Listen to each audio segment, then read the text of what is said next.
British Petroleum adalah perusahaan minyak dan gas multinasional asal Britania Raya yang kantor pusatnya berada di London, Inggris, dan perusahaan ini termasuk salah satu perusahaan energi yang terbesar di dunia.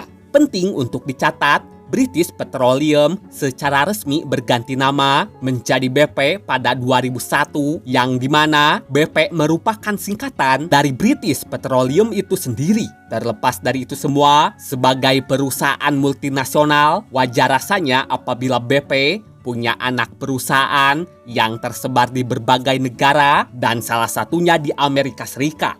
Seperti yang diketahui, di Texas City, Amerika Serikat, BP memiliki kilang minyak yang pada 23 Maret 2005, kilang ini meledak. Peristiwa ini kemudian dikenal sebagai tragedi kilang minyak Texas City. Namun, sebelum mengupas tragedi ini, kayaknya akan jauh lebih enak kalau mengupas dulu soal apa itu kilang minyak Texas City. Jadi, kilang minyak Texas City merupakan salah satu kilang minyak terbesar di Amerika. Kilang ini pertama kali beroperasi pada tahun 1934 dan selama puluhan tahun, kilang ini terus berkembang hingga akhirnya mampu mengolah sekitar 430.000 sampai 460.000 barel minyak mentah per hari. Pada awalnya, kilang ini dimiliki oleh Pan American Refining Corporation, namun seiring berjalannya waktu, kepemilikannya terus berubah-ubah dan akhirnya dimiliki oleh Emeco. Memasuki tahun 1998,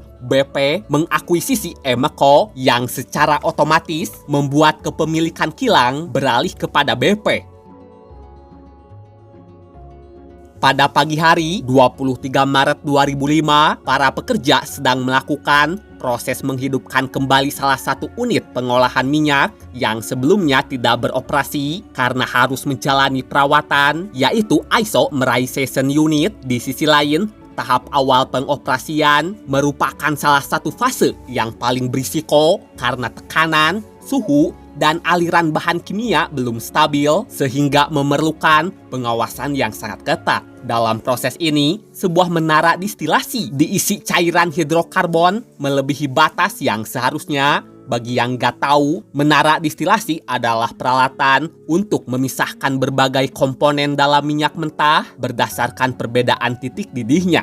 Pada proses ini, minyak dipanaskan sehingga komponen yang berbeda dapat dipisahkan menjadi berbagai produk seperti bensin, solar, dan bahan bakar lainnya. Kembali ke topik utama, saat itu alat yang digunakan untuk memantau ketinggian cairan tidak menunjukkan informasi yang akurat, sementara sistem alarm yang seharusnya memberi peringatan kepada operator jika cairan melebihi batas juga tidak berfungsi. Akibatnya, operator tidak mengetahui bahwa jumlah cairan di dalam menara sudah mencapai tingkat yang sangat berbahaya. Nah, ketika tekanan terus meningkat, sebagian hidrokarbon cair menguap dan membentuk campuran cairan serta gas yang kemudian meluap keluar dari menara menuju sistem pembuangan tekanan darurat. Masalahnya, unit ini masih menggunakan sistem pembuangan lama yang dikenal sebagai blow down drum dan vent stack. Sistem ini tuh membuat hidrokarbon yang keluar tidak dibakar terlebih dahulu, melainkan langsung dilepaskan ke udara dalam jumlah yang besar. Seperti yang diketahui, pada sistem yang lebih aman, hidrokarbon yang keluar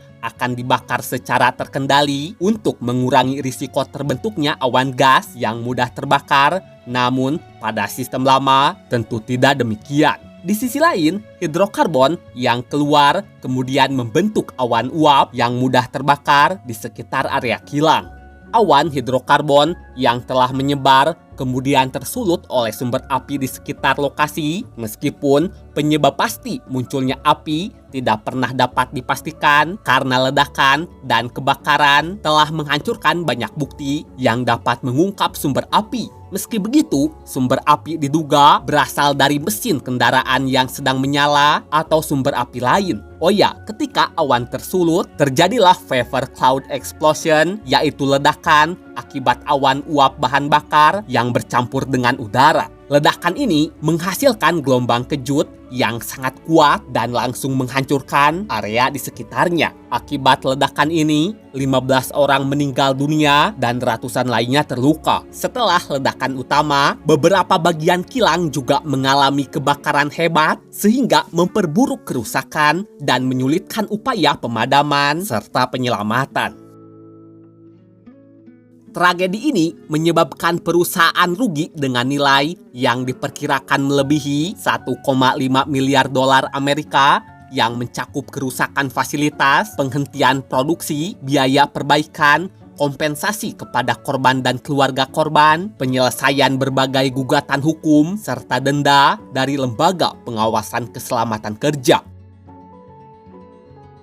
Meskipun sumber api tidak pernah diketahui, penyelidikan yang dilakukan pihak Amerika tetap berhasil mengungkap fakta mengejutkan. Bayangin aja, banyak masalah yang sebenarnya sudah diketahui sejak bertahun-tahun sebelumnya. Berbagai laporan telah menunjukkan adanya masalah seperti peralatan yang sudah tua, fasilitas yang membutuhkan perbaikan, pemeliharaan yang kurang memadai, dan kurangnya perhatian terhadap sistem keselamatan yang ada di kilang.